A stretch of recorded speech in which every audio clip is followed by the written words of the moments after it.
Meu marido chegou em casa dizendo que queria trazer a ex-namorada dele para morar com a gente. Ela estava muito doente e não tinha ninguém. Ele até ia largar o emprego para cuidar dela. Eu disse não. No dia seguinte, cheguei do trabalho e encontrei ela esparramada no meu sofá. Eu dei um ultimato. Ou eu, ou ela. Eles foram embora juntos.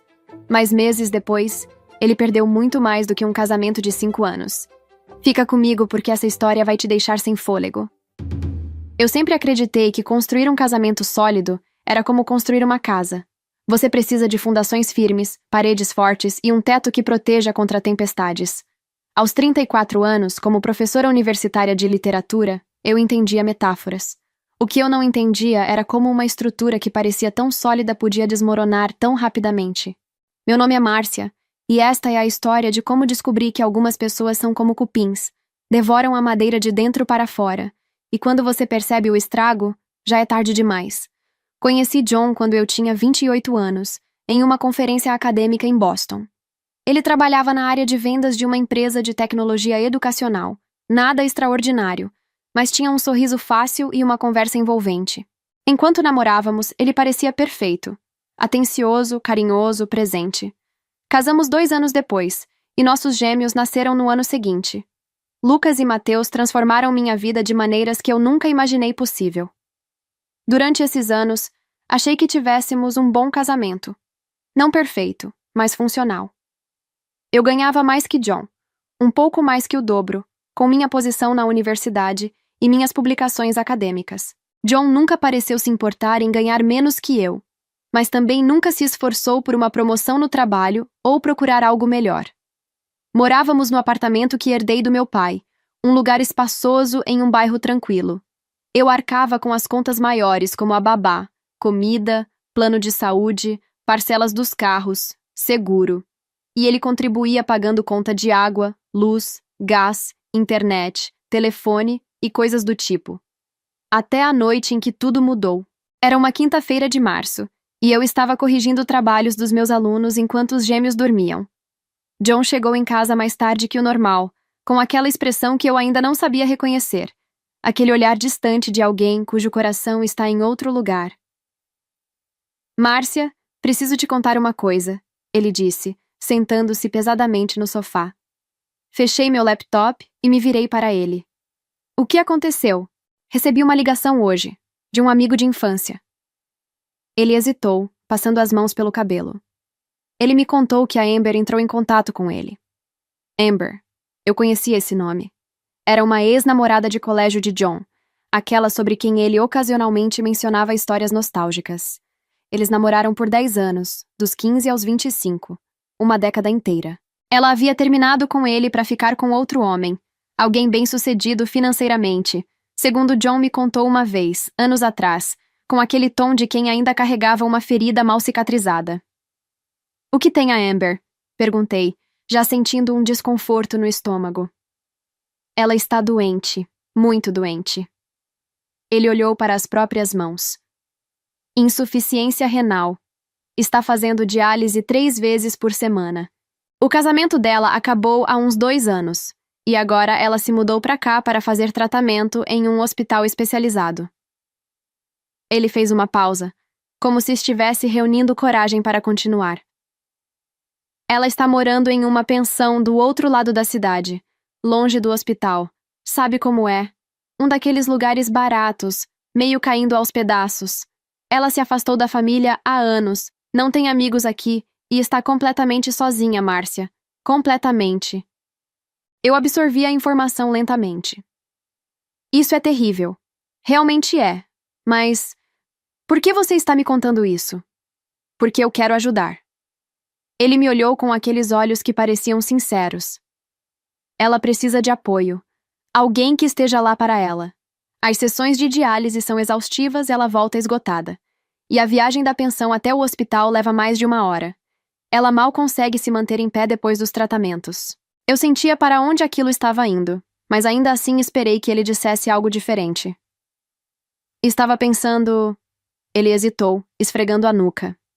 Nossa casa fica a 15 minutos do hospital. Temos o quarto de hóspedes vazio. Se ela ficasse aqui por um tempo, seria muito mais fácil para ela.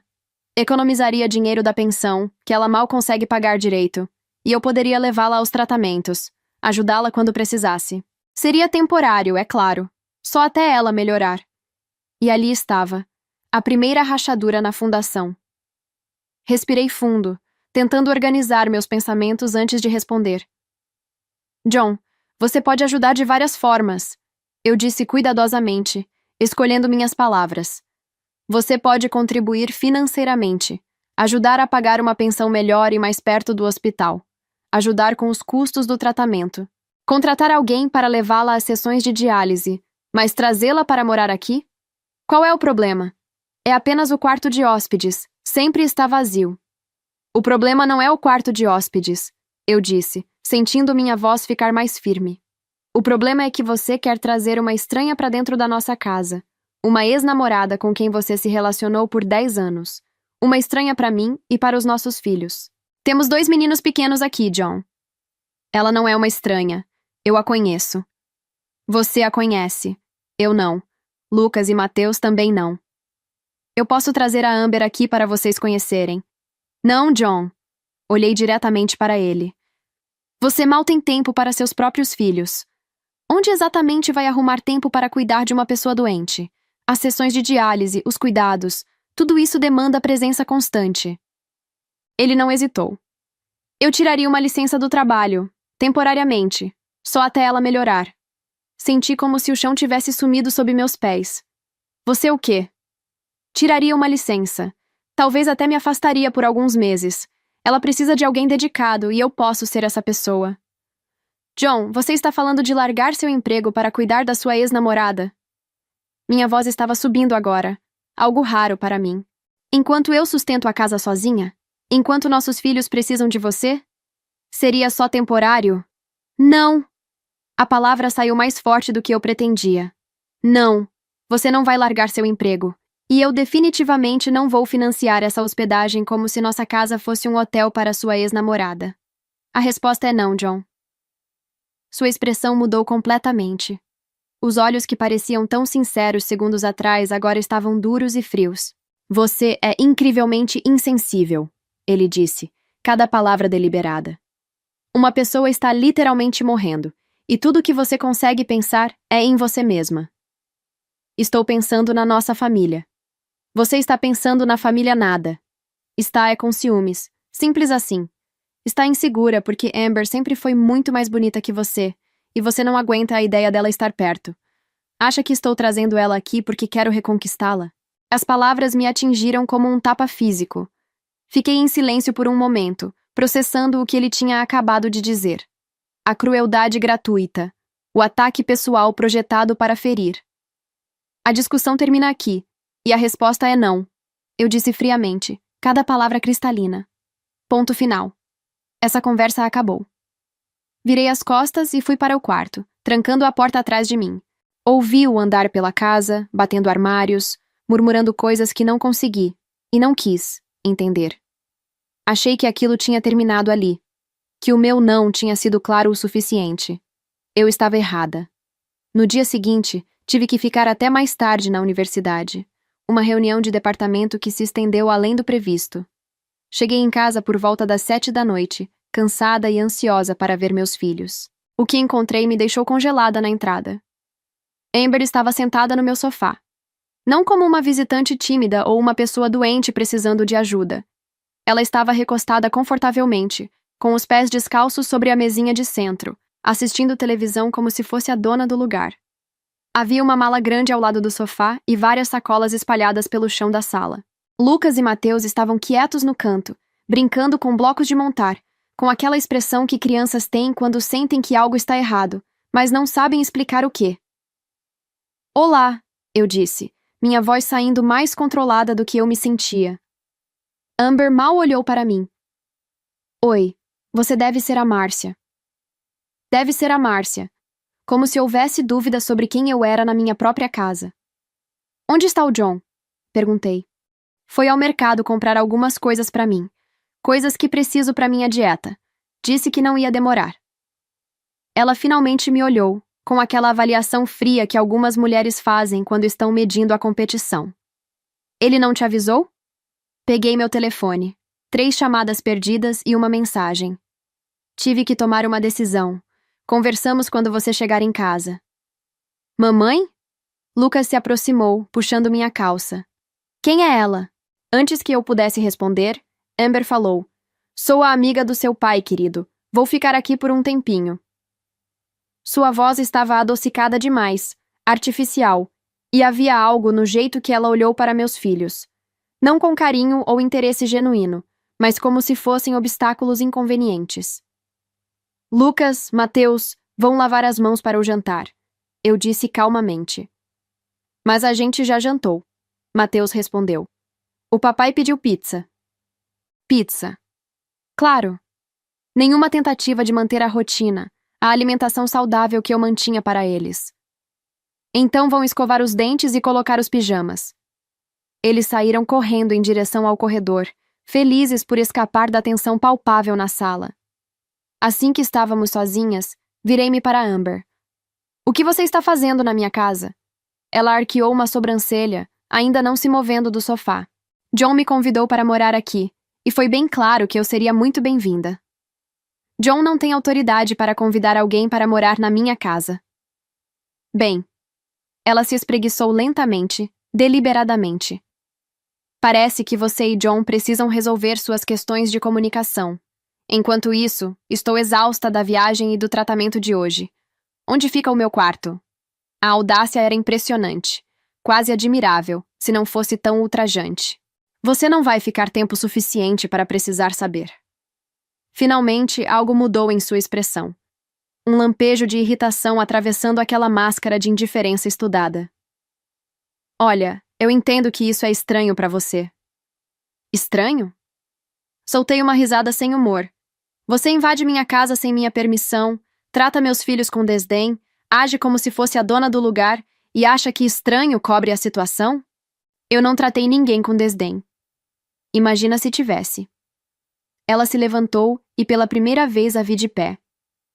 Amber era exatamente como John havia descrito em suas histórias nostálgicas. Alta, loira, com aquele tipo de beleza que chama a atenção. A doença não havia roubado isso dela, pelo menos não visivelmente. Ela parecia cansada, sim, mas também havia algo mais em seus olhos. Determinação. Ela não estava aqui apenas por necessidade médica. Havia um objetivo além da sobrevivência. Eu estou doente, ela disse, como se isso explicasse tudo. Como se fosse um passe livre para qualquer comportamento. Perdoe-me se não estou no meu melhor momento. Estar doente não te dá direito de invadir a casa de outra pessoa, respondi, mantendo minha voz firme. E definitivamente não te dá direito de estar aqui sem minha permissão. Permissão? Ela cruzou os braços. John me convidou. Esta é a casa dele também, não é? Esta casa está no meu nome. É herança do meu falecido pai. E mais importante, eu sou a esposa dele. Decisões sobre quem mora aqui são tomadas em conjunto. Algo que aparentemente nem você nem ele entendem. Olha, eu entendo que você se sinta desconfortável. Desconfortável? Dei um passo em sua direção.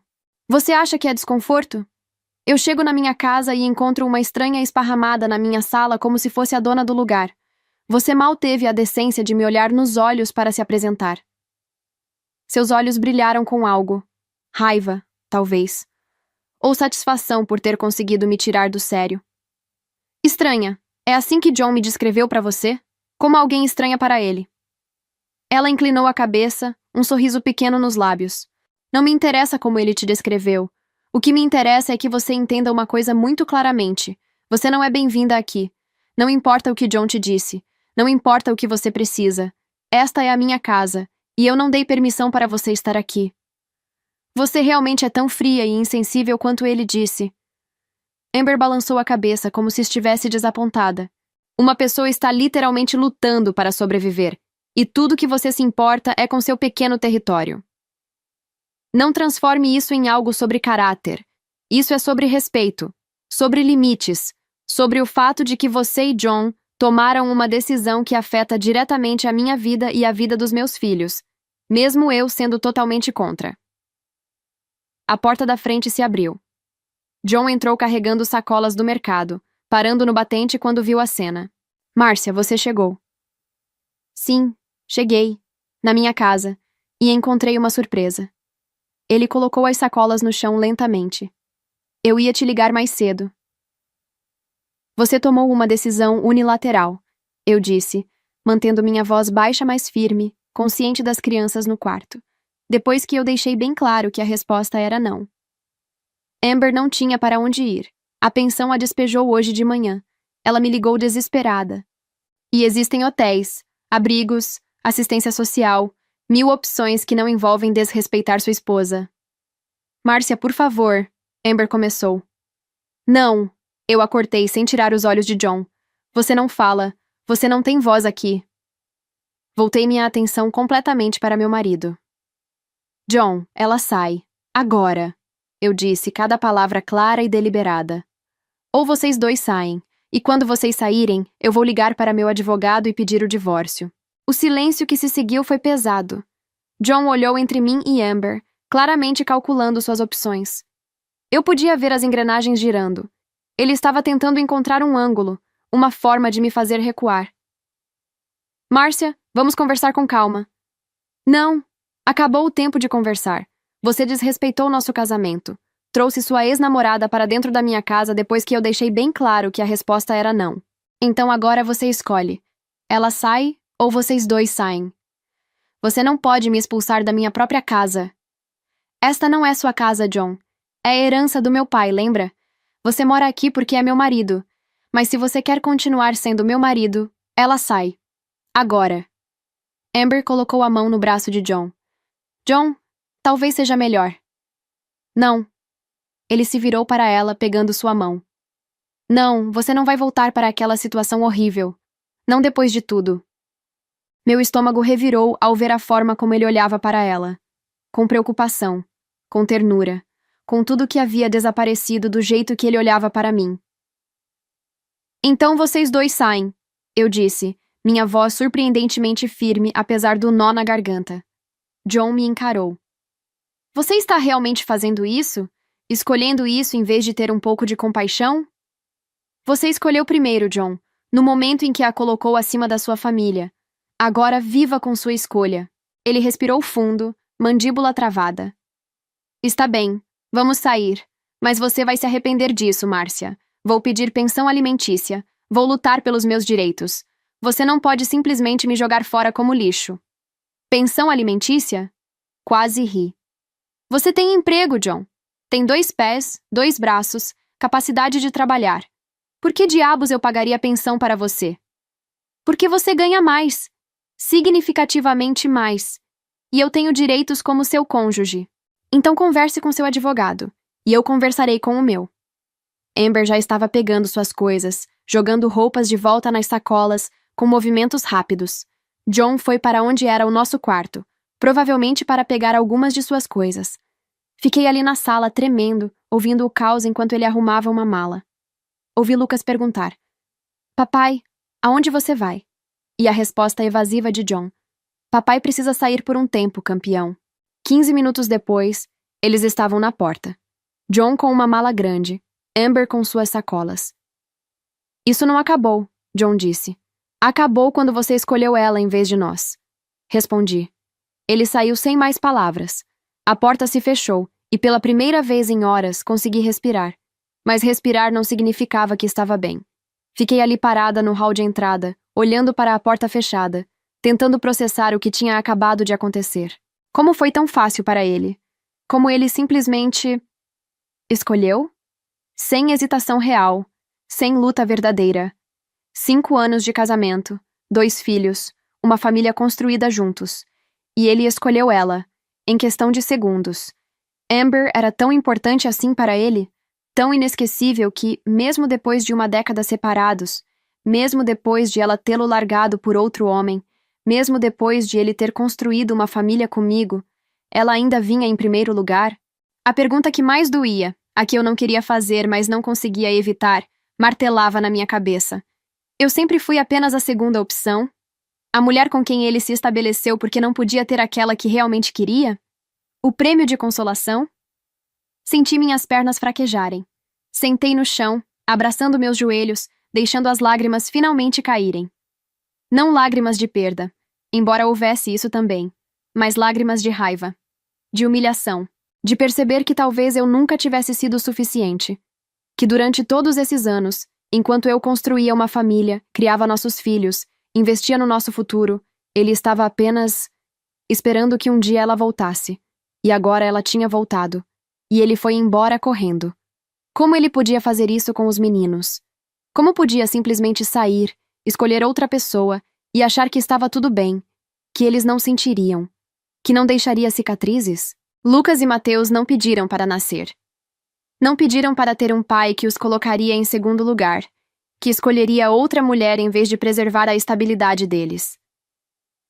Mamãe? Limpei rapidamente as lágrimas. Lucas estava na minha frente, segurando seu ursinho, olhos grandes e assustados. Oi, meu amor. Forcei um sorriso. Venha cá. Ele se sentou ao meu lado.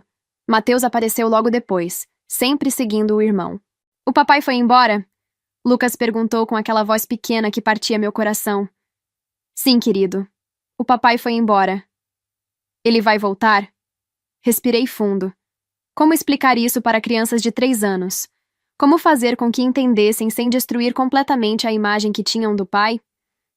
O papai vai vir visitar vocês, mas ele não vai morar aqui por um tempo. Por quê? Mateus perguntou, encostando a cabeça no meu braço.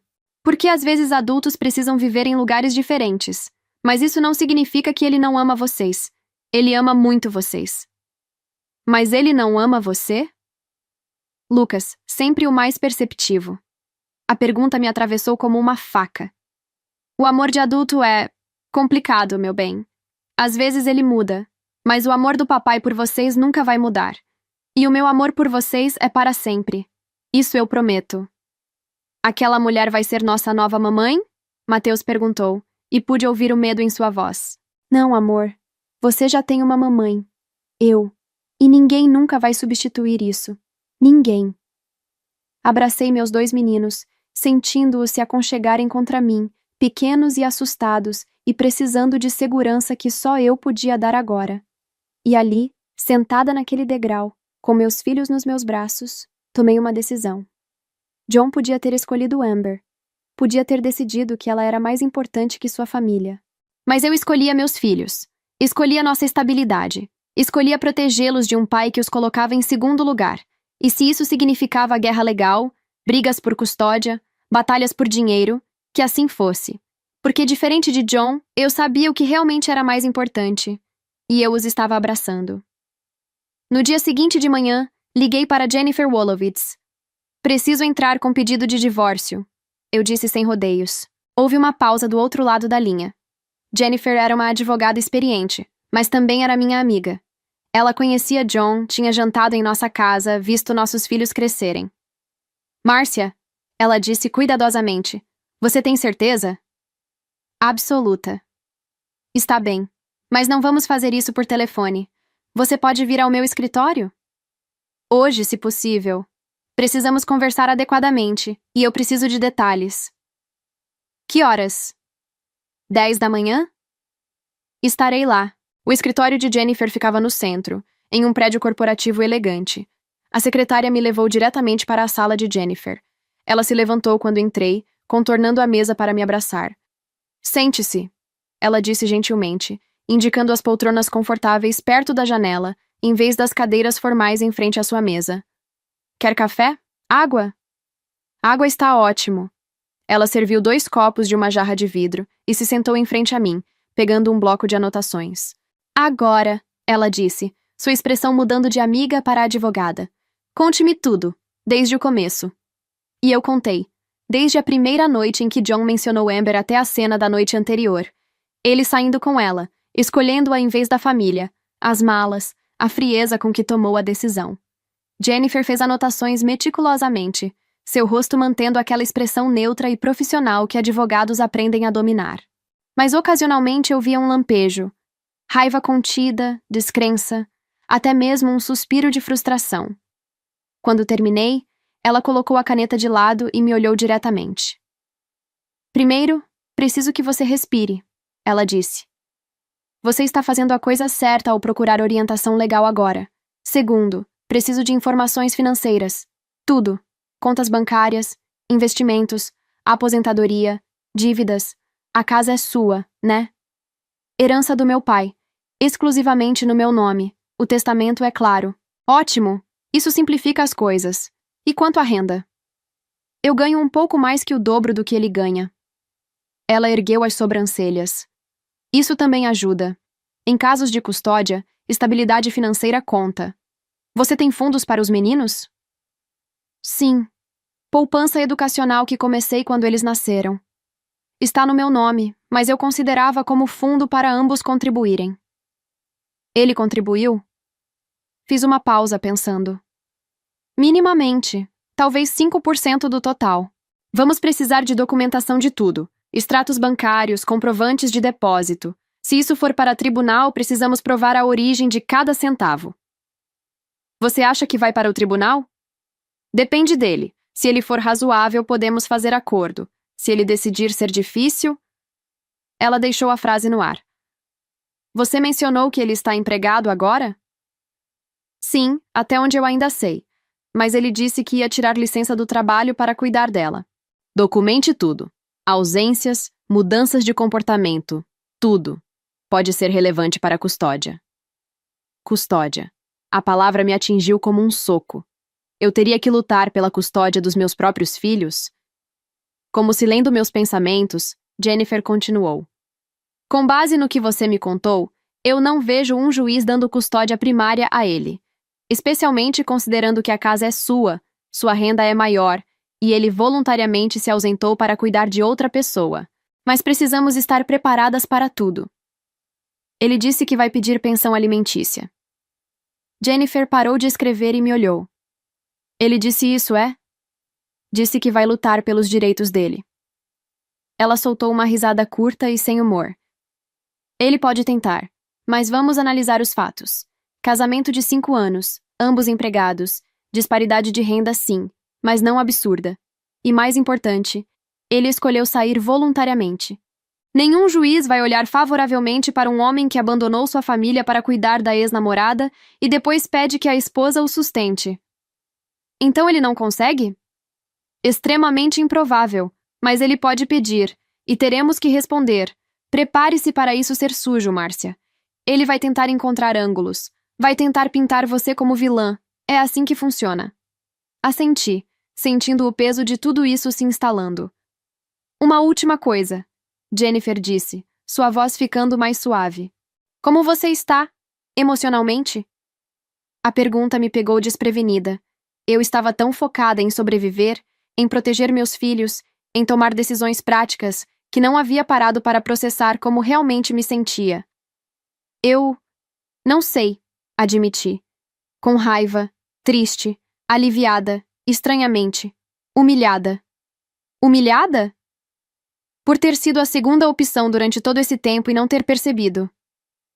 Jennifer se inclinou para a frente. Marcia, escute-me. Isso não é sobre você não ser suficiente. Isso é sobre ele não ser suficiente. Não ser homem suficiente para escolher sua família. Não ser maduro o suficiente para superar um relacionamento adolescente. Não ser forte o suficiente para estabelecer limites apropriados. Suas palavras me atingiram de forma inesperada e senti lágrimas queimarem meus olhos. Você vai superar isso, ela continuou. Vai ser difícil, vai ser uma luta, mas você tem algo que ele não tem. O quê? Clareza. Você sabe exatamente o que quer. Proteger seus filhos e preservar sua dignidade. Ele está perdido em uma fantasia romântica. E fantasias não sobrevivem à realidade. Mas você? Você vai. Saí do escritório 2 horas depois com uma pasta cheia de formulários e uma lista de tarefas. Documentar. Organizar. Preparar. Os próximos meses foram um borrão de papelada legal, mediações tensas e John aparecendo aos finais de semana alternados para visitar os meninos. Cada visita era desconfortável. Ele chegava, pegava as crianças e mal olhava para mim. Descobri através de Dorothy, minha ex-sogra, que John e Amber estavam morando na casa de um amigo dele.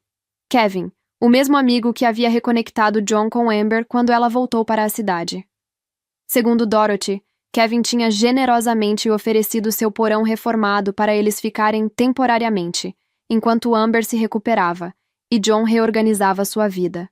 Kevin sempre foi um bom amigo do John. Dorothy me disse ao telefone, com aquele tom de quem está tentando encontrar o lado positivo de uma situação horrível. Ela também mencionou, quase como se fosse um detalhe sem importância, que John havia vendido o carro. O carro? Perguntei, sabendo muito bem qual carro. Sim, aquele sedã bonito que ele tinha. Ele precisava economizar. Houve uma pausa significativa. Então ele vendeu e comprou um carro velho, mas pelo menos está quitado. Não precisa se preocupar com mensalidades. Não comentei que as mensalidades do carro que eu pagava eram apenas mais uma das muitas formas que eu sustentava nosso padrão de vida enquanto ele contribuía com o mínimo. Agora, sem meu suporte financeiro, a realidade estava começando a mordê-lo. Pelo menos ele tem um carro para buscar os meninos. Dorothy continuou, tentando soar otimista. Sinto muito que as coisas tenham chegado a esse ponto, Dorothy. Eu disse honestamente. Sempre gostei da minha sogra. Ela era uma mulher gentil e sensata. Não, Márcia. Sua voz ficou firme. Não se desculpe. Você fez o que era certo. O que qualquer mulher com um pingo de amor próprio faria. Meu filho... Ela suspirou pesadamente. Meu filho é cabeça dura. Sempre foi. E aquela menina... Ele nunca conseguiu esquecê-la. Nem quando deveria. Nem quando tinha razões de sobra para seguir em frente. Eu vi quando vocês se casaram. Vi você ser uma esposa maravilhosa, uma mãe incrível. Vi você construir uma família enquanto meu filho carregava fantasmas que não deveria carregar. Você não tem nada pelo que se desculpar. Nada. Senti lágrimas queimarem meus olhos. Ouvir isso dela, a mãe de John, significava mais do que eu esperava. Obrigada, consegui dizer. Isso significa muito. Você sempre será a mãe dos meus netos. E sempre será bem-vinda na minha casa. Não importa o que aconteça entre você e John. Depois que desligamos, fiquei segurando o telefone por um longo tempo, processando aquela conversa. Pelo menos tinha Dorothy do meu lado. Pelo menos alguém da família dele via a verdade. Durante esse tempo, Amber e John se tornaram repulsivamente públicos em suas redes sociais. Instagram, Facebook. Ambos cheios de posts sobre jornada de cura, amor verdadeiro supera tudo, encontrando luz na escuridão, paixão que nunca apaga. Havia fotos dela no hospital, John segurando sua mão, fotos deles jantando, aparentemente na cozinha de Kevin, embora eles nunca mencionassem onde estavam morando.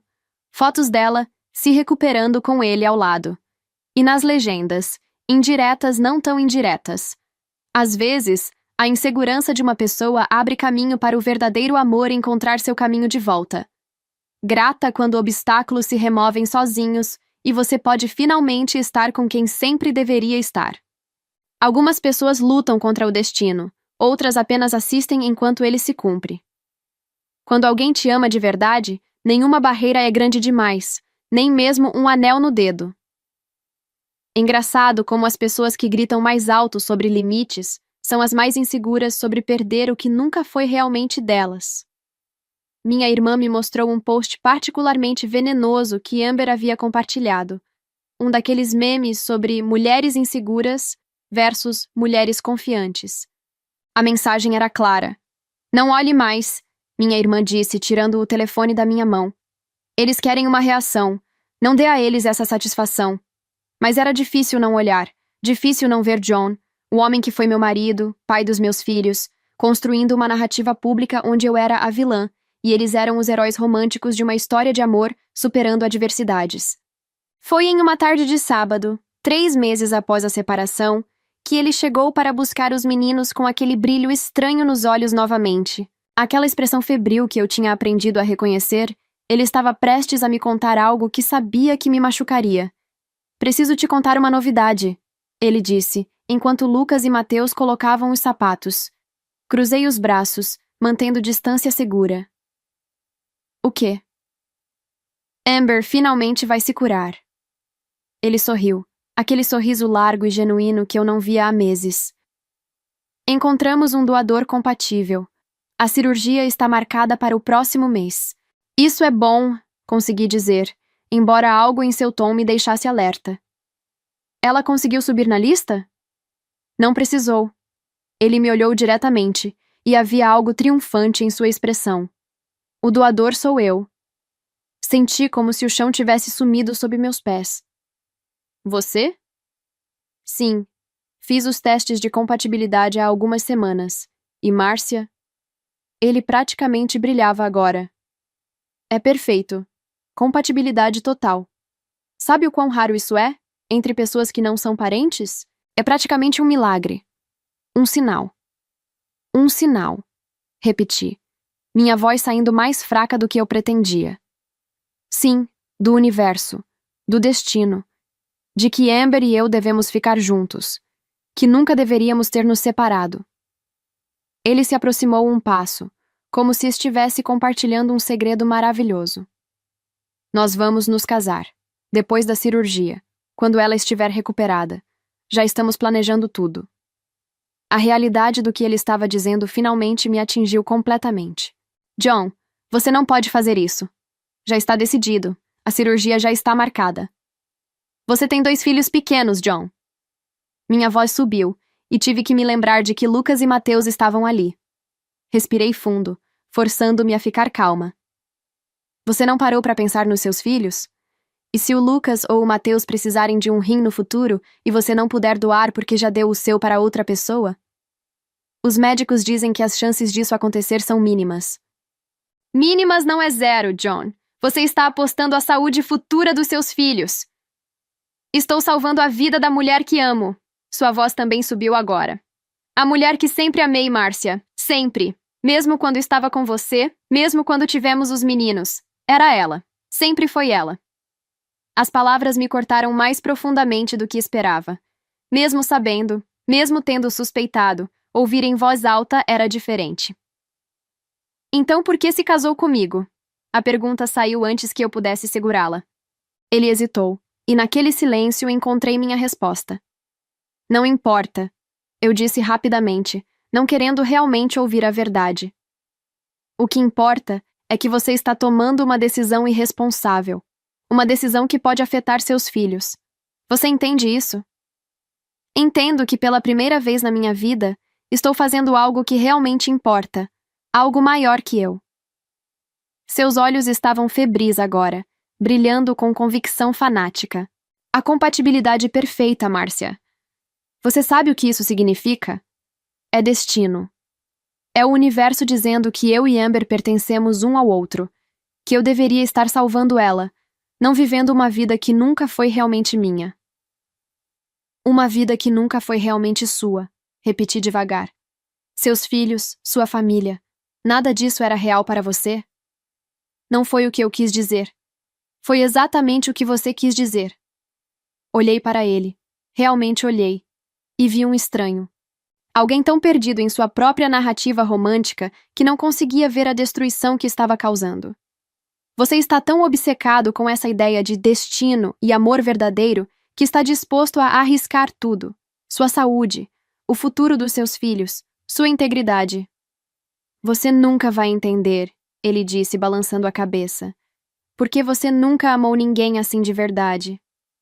A crueldade casual daquelas palavras me deixou sem ar. Você está certo, consegui dizer, minha voz perigosamente calma. Eu nunca amei assim. Eu amo com responsabilidade, com consideração pelas pessoas que dependem de mim. Estamos prontos, papai. Lucas e Mateus apareceram, interrompendo a tensão.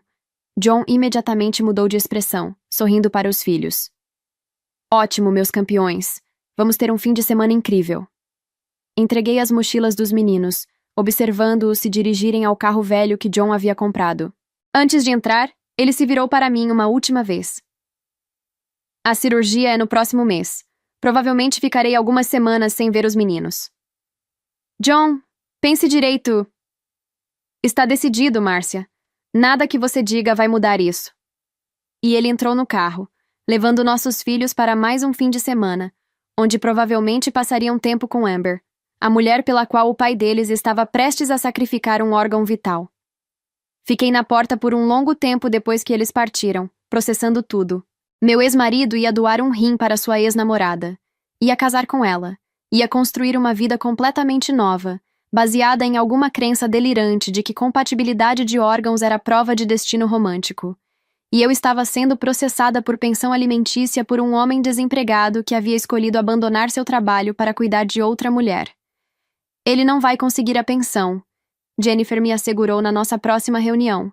Ele voluntariamente deixou o emprego. Tem capacidade de trabalhar. E o casamento foi curto. Nenhum juiz vai conceder isso. E a doação do rim? Não podemos impedir. Ele é adulto. Mas podemos usar isso para argumentar sobre decisões parentais irresponsáveis se ele tentar brigar por mais custódia. Ele não vai brigar por custódia, eu disse com certeza. Ele já fez sua escolha. E eu estava certa. Conforme o processo de divórcio avançava, ficou claro que John queria apenas o mínimo de responsabilidade possível com as crianças. Visitação de fim de semana alternado. Nenhuma custódia física. Mas ele queria dinheiro. Queria pensão. Queria uma porcentagem de tudo que eu havia construído. Mas eu estava preparada para lutar. Porque se havia algo que esses meses me ensinaram, era isso. Eu não era mais aquela mulher que duvidava de si mesma. Que questionava suas próprias percepções. Eu era Márcia. Mãe, professora, proprietária da minha própria casa. E eu não ia deixar ninguém, nem John, nem Amber, nem nenhum juiz, tirar o que era meu por direito. A guerra estava apenas começando. E eu pretendia vencer. Em julho, John finalmente aceitou um acordo. Não porque concordava com os termos, mas porque estava desesperado para acelerar o processo. A cirurgia estava marcada para agosto, e ele queria estar livre para casar com Amber assim que ela se recuperasse. Ele está aceitando tudo, Jennifer me informou por telefone, com uma mistura de surpresa e satisfação na voz. Custódia total para você com visitação supervisionada de fim de semana alternado. Nenhuma reivindicação sobre a casa ou os fundos educacionais. Divisão mínima apenas do que foi acumulado conjuntamente durante o casamento. E nenhuma pensão alimentícia. Por que a mudança súbita? Perguntei, embora já soubesse a resposta. Ele quer o divórcio finalizado rapidamente. Disse ao advogado dele que tem outros compromissos urgentes. Aparentemente, está planejando um casamento. Claro que estava. Com Amber. Assim que ela estivesse curada. Assim que ele tivesse salvado sua vida e se tornado o herói da história romântica que ele havia criado em sua cabeça. Então aceite, eu disse. Quanto mais rápido isso acabar, melhor. Assinamos os papéis finais em agosto, 2 semanas antes da cirurgia dele. Foi em uma sala de conferência estéril, apenas nós, nossos advogados e pilhas de documentos legais. John mal olhou para mim. Estava pálido, nervoso, claramente ansioso para terminar logo e ir cuidar de Amber. Espero que você seja feliz, eu disse quando terminamos, e era verdade. Não porque eu o desejava bem, mas porque queria que ele vivesse com suas escolhas, que experimentasse completamente as consequências do que havia feito. Vou ser, ele respondeu, encontrando meus olhos pela primeira vez em meses. Pela primeira vez em anos, vou ser verdadeiramente feliz. E ele saiu, carregando sua cópia dos documentos como se fosse um troféu. A cirurgia aconteceu em uma quinta-feira de agosto. Dorothy me ligou na noite anterior. Ele me pediu para ligar para você, ela disse, voz tensa, caso algo dê errado, para garantir que os meninos fiquem bem. Eles sempre ficaram bem comigo, Dorothy. Sempre ficaram. Eu sei, querida. Eu sei. Não dormi bem naquela noite. Não por John. Nosso casamento havia acabado, e eu tinha paz com isso. Mas pelos meus filhos, por Lucas e Mateus, que ainda amavam o pai, apesar de tudo. Se algo acontecesse com ele naquela mesa de cirurgia, eles carregariam aquela perda para sempre. Mas não aconteceu nada. A cirurgia foi um sucesso. Tanto John quanto Amber sobreviveram, e os rins, tanto o doado quanto o que ficou, funcionaram perfeitamente. Pelo menos foi isso que Dorothy me contou alguns dias depois. Amber está se recuperando maravilhosamente, ela disse, e havia algo amargo em seu tom. Já está andando, comendo normalmente, com cores no rosto. Os médicos estão impressionados. E John? Uma pausa longa. John está tendo algumas complicações. Meu estômago apertou. Que tipo de complicações? Nada que coloque a vida dele em risco. ela se apressou em dizer. Mas ele está tendo dores. Muitas dores. A incisão não está cicatrizando tão bem quanto esperavam. E a pressão arterial dele está instável, muito alta, depois muito baixa. Os médicos disseram que vai precisar tomar medicação pelo resto da vida para controlar. E há restrições alimentares. Nada de sal, proteína limitada, várias coisas que ele não pode mais comer. Resto da vida. Medicação. Restrições. Ele sabia dos riscos, consegui dizer. Sabia. Mas acho que não acreditava que aconteceria com ele. Dorothy suspirou. Amber já recebeu alta. Está em casa. Bem, na casa do Kevin. Se recuperando perfeitamente. John ainda está no hospital. 3 dias depois, John finalmente recebeu alta. Segundo Dorothy, ele foi direto para a casa de Kevin, onde Amber estava esperando. As semanas seguintes foram silenciosas. John não apareceu para suas visitações programadas com os meninos. Dorothy explicou que ele ainda estava se recuperando, que precisava de tempo. Ele vai voltar a ver os meninos quando estiver melhor, ela me assegurou. Mas setembro chegou, e John ainda não havia aparecido. Lucas perguntava pelo pai ocasionalmente, com aquela voz pequena e confusa de criança que não entende por que foi abandonada. O papai está muito ocupado? Ele perguntou uma noite, enquanto eu o colocava na cama. O papai está se recuperando de uma cirurgia, meu amor, mas vai vir ver você em breve. Mentiras necessárias para proteger corações de 3 anos. Em outubro, Dorothy me ligou com novidades que não me surpreenderam, mas ainda assim me deixaram com raiva. John voltou ao trabalho semana passada, ela disse. Ou tentou voltar. Eles o demitiram. Demitiram? Disseram que já haviam contratado um substituto permanente, que ele havia ficado afastado tempo demais. Deram uma indenização mínima e pronto. Ela soou derrotada. Agora ele está procurando emprego. Mas está difícil. As sequelas da cirurgia, ele se cansa facilmente. Precisa de pausas constantes por causa da dor. E os remédios o deixam tonto às vezes. Eu deveria ter sentido pena. Deveria ter sentido algo além da raiva fria que tomou conta de mim. Ele escolheu isso, Dorothy. Eu sei, querida. Acredite, eu sei. Foi em uma terça-feira fria de novembro, 3 meses após a cirurgia, que ouvi a campainha tocar às 10 da noite. Os meninos estavam dormindo. Eu estava terminando de corrigir trabalhos dos meus alunos. Não esperava ninguém. Olhei pelo olho mágico e vi John. Mas não o John arrogante e convicto que havia saído da minha casa meses atrás. Este John estava destruído. Olhos vermelhos e inchados, rosto pálido, roupas amarrotadas. Abri a porta, mantendo a corrente de segurança. Márcia, ele disse, e sua voz saiu quebrada.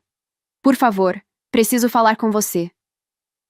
São 10 da noite, John, e você não mora mais aqui. Eu sei, mas por favor. Lágrimas começaram a escorrer pelo seu rosto. Por favor, só me dê 5 minutos. Contra meu melhor julgamento, abri a porta. Ele entrou cambaleando, e foi só quando a luz da sala bateu nele que vi completamente o estado em que estava. Havia um hematoma no lado esquerdo do seu rosto. Seus olhos estavam vazios, devastados. O que aconteceu? Perguntei, mantendo distância. E então ele desmoronou. Literalmente caiu de joelhos no chão da minha sala, soluçando como uma criança. Ela me traiu, Márcia. Ela me traiu. Fiquei ali, olhando para aquele homem quebrado no meu chão, e senti nada. Nenhuma satisfação, nenhuma pena. Apenas um vazio frio. John, levante-se. Eu cheguei em casa mais cedo hoje. Ele continuou, palavras saindo entrecortadas entre soluços. Kevin me ligou dizendo que tinha uma emergência. Pediu para eu buscar umas ferramentas dele no porão. Então eu fui. E quando cheguei... Ele cobriu o rosto com as mãos. Eles estavam na cama. Amber e Kevin. Na cama deles. Ou dele. Eu nem sei mais de quem é a casa, de quem é a cama, de quem é nada. Então era isso. O karma havia chegado. Mais rápido do que eu imaginara. Eu gritei. John continuou. Gritei com ela, perguntei como ela podia fazer isso. E sabe o que ela disse? Ele olhou para mim, olhos selvagens. Ela riu. Ela riu, Márcia. Disse que eu sempre fui um encostado, que não era isso que ela queria em um homem, que Kevin era melhor, que ele tinha casa própria, emprego que pagava bem, que podia cuidar dela de verdade. As palavras saíam cada vez mais rápido, mais desesperadas. Eu dei meu rim para ela, meu rim, e ela disse que eu era um fracassado, que sempre fui, que só fiquei com ela porque não tinha opção, que Kevin era um homem de verdade. Ele se levantou de repente, cambaleando. Eu pedi meu rim de volta, Márcia. Eu sei que parece loucura, mas eu pedi. Falei que ela tinha que devolver, que não era dela, que eu queria de volta. John. E ela riu, riu na minha cara.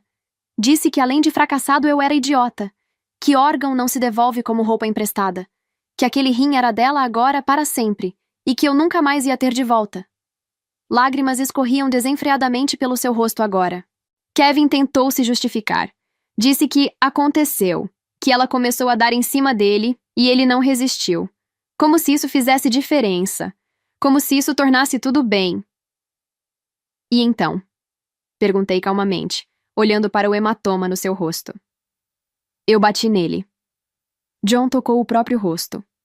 Ele me acertou de volta, mais forte. E então Amber começou a gritar, dizendo que eu era violento, que sempre soube que eu era violento, que ela tinha medo de mim. Ele deu um passo em minha direção e eu recuei instintivamente. Márcia, você precisa me perdoar. Por favor. Eu cometi um erro terrível, mas eu te amo, sempre te amei. Aquilo tudo foi uma loucura temporária, mas acabou e eu voltei. Voltei para você. Não, eu disse, voz firme e clara. Márcia, por favor. Não, John. Você não voltou para mim. Você foi rejeitado por ela e agora está desesperado. Há uma diferença. Não é verdade. Eu percebi? Você não percebeu nada. Você ainda estaria lá se ela não tivesse te traído. Ainda estaria casando com ela, construindo uma vida com ela, esquecendo que tem 2 filhos que te amam. Eu nunca esqueci meus filhos. Você passou 3 meses sem vir vê-los, John. 3 meses. Ele abriu a boca, depois fechou. Não tinha resposta para isso. Você precisa sair da minha casa, eu disse calmamente. Agora. Márcia, por favor, eu não tenho para onde ir. Vá para a casa da sua mãe. Chore as pitangas lá. Mas você não fica aqui. Você não entende o que eu passei. O que estou passando. Entendo perfeitamente. Você apostou tudo em uma fantasia romântica. Sacrificou sua família, sua saúde, seu futuro. E agora está colhendo as consequências. Isso é culpa sua! Ele explodiu de repente, aquela raiva familiar voltando aos seus olhos. Sua energia negativa. Você sempre foi contra nós. Sempre quis que desse errado. E deu, por sua culpa. A lógica distorcida seria cômica se não fosse tão patética. Saia da minha casa, John. Você vai se arrepender. Quando eu me recuperar, quando eu ficar bem de novo, você vai implorar para eu voltar. Saia. Agora. Ou eu chamo a polícia. Ele ficou ali por mais um momento, oscilando entre raiva e desespero. Finalmente virou-se e cambaleou em direção à porta. Você é fria, ele cuspiu antes de sair. Sempre foi, sem coração. É por isso que nosso casamento acabou, por sua culpa. E ele saiu, batendo a porta com força suficiente para fazer o quadro na parede tremer. Tranquei a porta, depois a trava de segurança. Só então deixei meu corpo relaxar, encostando na parede e deslizando até o chão. Não chorei. Não senti pena dele. Apenas alívio. Alívio de que finalmente aquilo tinha terminado. Uma semana depois, Dorothy me ligou. Sua voz estava cansada, carregada de um peso que eu reconhecia.